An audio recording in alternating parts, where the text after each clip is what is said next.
विज्ञान शब्द की उत्पत्ति किस भाषा से हुई है? इसका सही उत्तर है ऑप्शन सी, लैटिन।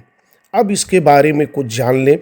साइंस शब्द की उत्पत्ति लैटिन भाषा के सिंटिया शब्द से हुआ है, जिसका अर्थ होता है नॉलेज या ज्ञान या टू नो अर्थात जानना। अर्थात भौतिक जगत में जो कुछ घटित हो रहा है उसका क्रमबद्ध ज्ञान ही विज्ञान कहलाता है। लेकिन आधुनिक परिभाषा के अनुसार हम यह कह सकते हैं कि वह सुसंगठित, सुव्यवस्थित, क्रमबद्ध ज्ञान जो प्रयोगशाला में सिद्ध किया गया है उसे हम विज्ञान कहते हैं। अगला प्रश्न, विज्ञान का शाब्दिक अर्थ क्या है?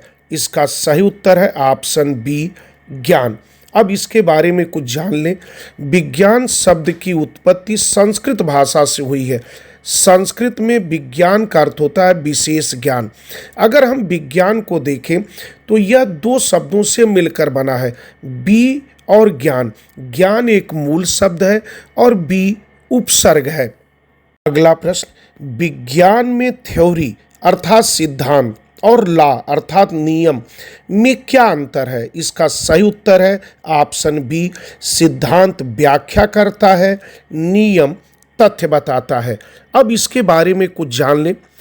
सिद्धांत एक विचार या व्याख्या है जो अवलोकन, प्रयोग और तर्क पर आधारित होती है। सिद्धांत का बार बार परीक्षण किया जाता है और यह एक व्यापक रूप से स्वीकृत व्याख्या बन जाती है, अर्थात जो यूनिवर्सल ट्रुथ हो जाती है। जबकि लॉ अर्थात कानून एक ऐसा नियम होती है जो तथ्यों पर आधारित है, जो हमें फैक्ट की जानकारी देती है। अगला प्रश्न, वैज्ञानिक पद्धति का आधार क्या है? इसका सही उत्तर है ऑप्शन बी, अवलोकन, परिकल्पना, प्रयोग और निष्कर्ष। अब इसके बारे में कुछ जान लें। किसी विषय के बारे में हमारी जानकारी कैसे प्राप्त होती है?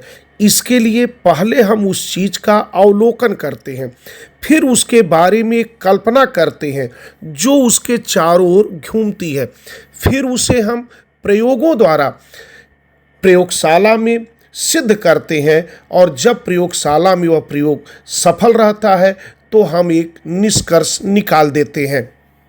यही वैज्ञानिक पद्धति का आधार होता है। अगला प्रश्न, प्राचीन भारत में खगोल विज्ञान के क्षेत्र में किस वैज्ञानिक का योगदान प्रसिद्ध है? इसका सही उत्तर है ऑप्शन बी, आर्यभट्ट। अब इसके बारे में कुछ और जान लें। आर्यभट्ट प्राचीन भारत के एक महान ज्योतिषविद और गणितज्ञ थे। आर्यभट्ट का जन्म पाटलिपुत्र में हुआ था। इन्होंने आर्यभट्टीय नामक ग्रंथ की रचना की थी, जिसमें ज्योतिष शास्त्र और गणित के सिद्धांतों का वर्णन था। अगला प्रश्न, विज्ञान में परिकल्पना अर्थात हाइपोथेसिस क्या होती है? इसका सही उत्तर है ऑप्शन बी, प्रायोगिक जांच के लिए प्रस्तावित व्याख्या। अब इसके बारे में कुछ जान लें। परिकल्पना या हाइपोथेसिस का तात्पर्य यह होता है कि जब हम किसी समस्या के बारे में एक अस्थायी विचार जो अभी प्रमाणित नहीं हुआ है, वह एक तरह से अनुमान है, उसके आधार पर जब हम अपना वैज्ञानिक अनुसंधान करना शुरू करते हैं, उसी को हम परिकल्पना कहते हैं। अर्थात संक्षेप में हम कह सकते हैं कि परिकल्पना अनुसंधान का एक शुरुआती चरण है। अगला प्रश्न, प्राचीन भारत में आयुर्वेद का विकास किस क्षेत्र से संबंधित है? इसका सही उत्तर है ऑप्शन बी, चिकित्सा विज्ञान। अगला प्रश्न, प्रयोग और परीक्षण किसकी मुख्य विशेषता है? इसका सही उत्तर है ऑप्शन सी, विज्ञान। अब इसके बारे में कुछ और जान लें। जैसा कि हम जानते हैं, अवलोकन, परिकल्पना, प्रयोग और निष्कर्ष, यह सभी विज्ञान के चरण होते हैं। इन्हीं चरणों के माध्यम से हम किसी घटना की एक क्रमबद्ध व्याख्या करते हैं। अगला प्रश्न, विज्ञान में हाइपोथेसिस क्या है? इसका सही उत्तर है ऑप्शन सी, परिकल्पना। अगला प्रश्न, वैज्ञानिक क्रांति का समय काल क्या माना जाता है? इसका सही उत्तर है ऑप्शन बी, 16वीं एवं 17वीं सदी। अब इसके बारे में कुछ जान लें। वैज्ञानिक क्रांति का समय काल 16वीं और 17वीं शताब्दी को माना जाता है। यह एक ऐसा समय था जब यूरोप में पुनर्जागरण की शुरुआत हुई थी। उस समय किसी भी घटना को तर्क की कसौटी पर कसा जाता था। जब तक हर चीज को तर्क की कसौटी पर खरा नहीं उतरता था, तब तक हम उस बात में विश्वास नहीं करते थे और किसी भी वैज्ञानिक क्रांति के लिए तर्क का होना आवश्यक है। इसलिए उस समय तार्किक काल था। इसलिए 16वीं और 17वीं शताब्दी में हम कह सकते हैं कि यह वैज्ञानिक क्रांति की शुरुआत का दिन था।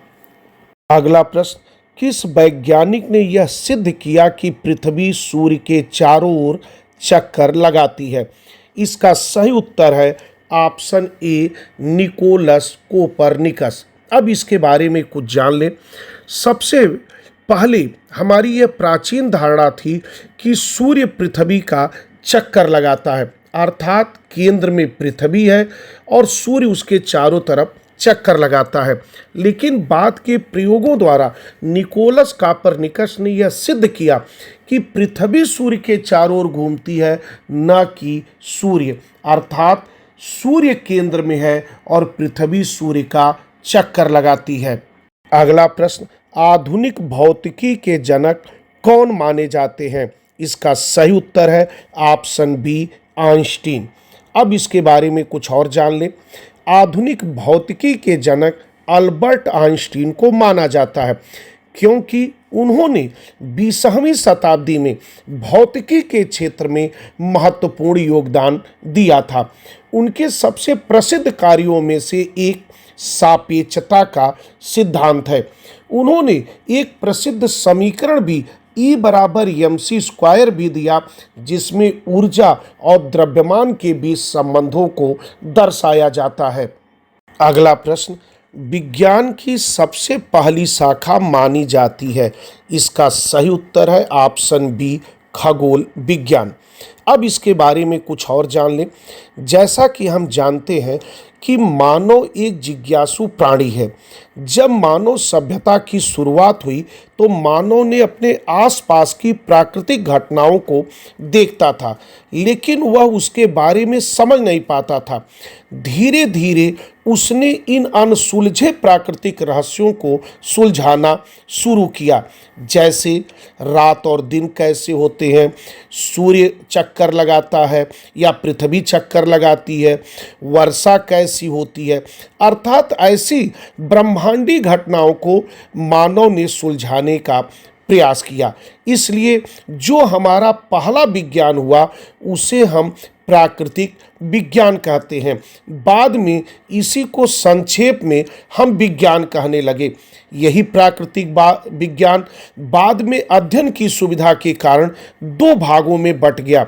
एक हमने सजीव का अध्ययन किया और दूसरा निर्जीव पदार्थों का अध्ययन किया। निर्जीव पदार्थों के अध्ययन को हमने भौतिकी विज्ञान अर्थात फिजिकल साइंस कहा। वहीं पर दूसरे सजीव पदार्थों को अध्ययन को हमने जीव विज्ञान अर्थात बायोलॉजी कहा।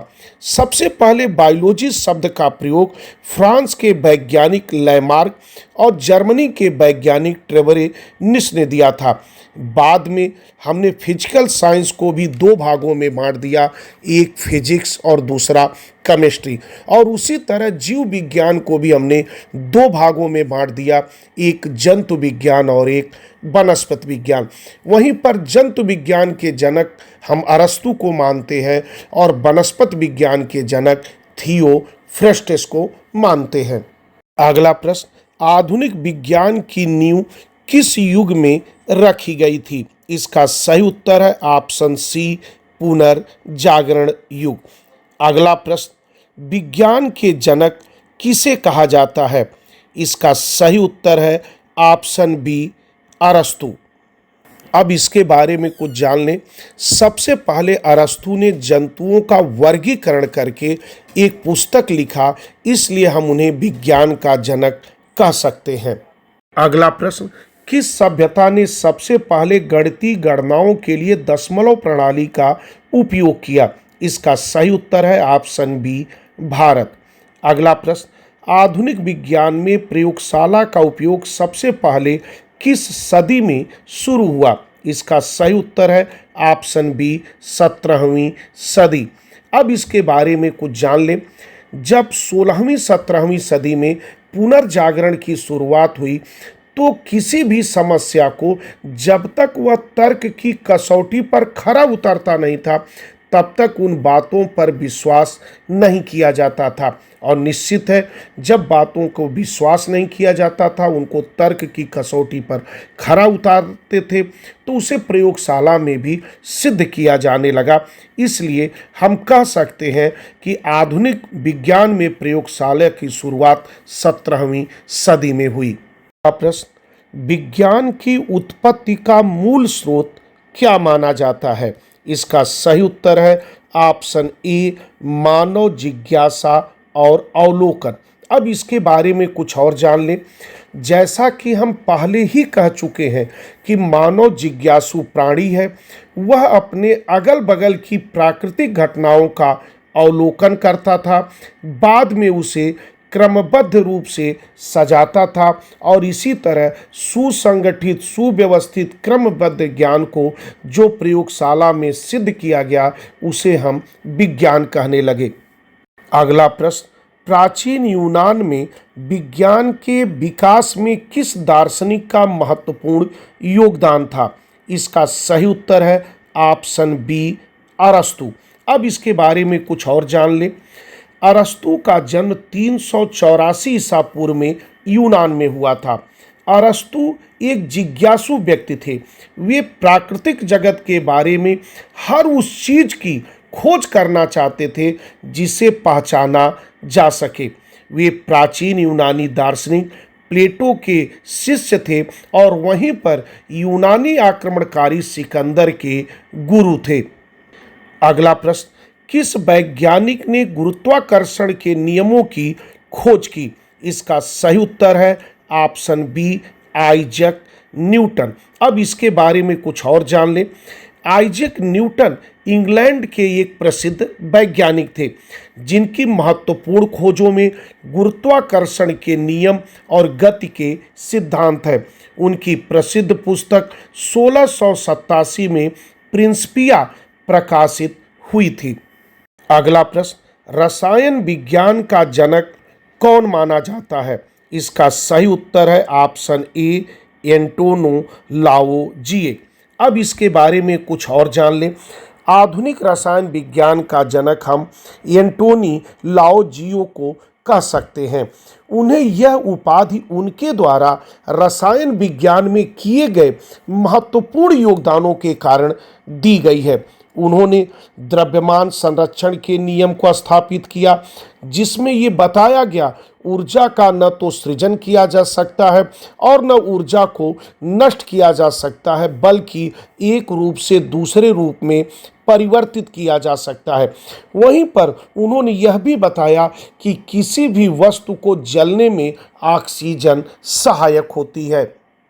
अगला प्रश्न, प्राचीन चीन में विज्ञान का एक प्रमुख योगदान क्या था? इसका सही उत्तर है ऑप्शन डी, सभी विकल्प सही हैं, अर्थात बारूद की भी खोज की गई, कागज का भी आविष्कार किया गया और कंपास का भी विकास हुआ था। अगला प्रश्न, किस वैज्ञानिक ने परमाणु सिद्धांत को प्रस्तुत किया? इसका सही उत्तर है ऑप्शन बी, जॉन डाल्टन।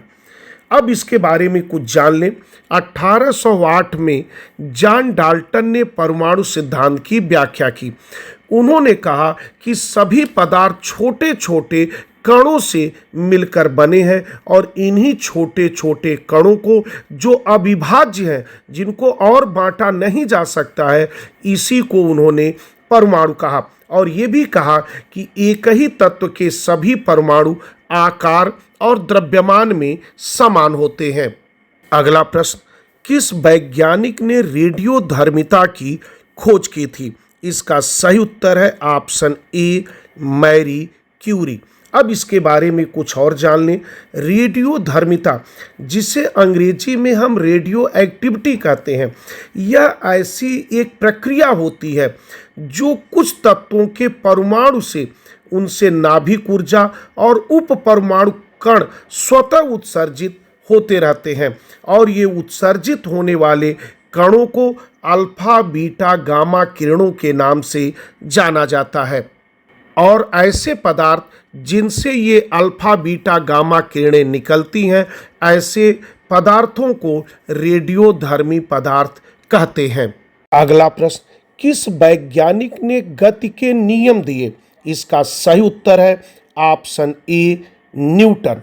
अब इसके बारे में कुछ और जान लें। आइजैक न्यूटन ने गति के 3 नियम दिए थे जो किसी वस्तु की गति और उस पर लगने वाले बलों के बीच संबंधों का वर्णन करती है। और ये गति का 3 नियम न्यूटन ने 1687 में प्रकाशित अपनी पुस्तक प्रिंसिपिया में दिया था। अगला प्रश्न, सापेक्षता का सिद्धांत किसने दिया? इसका सही उत्तर है ऑप्शन सी आइंस्टीन।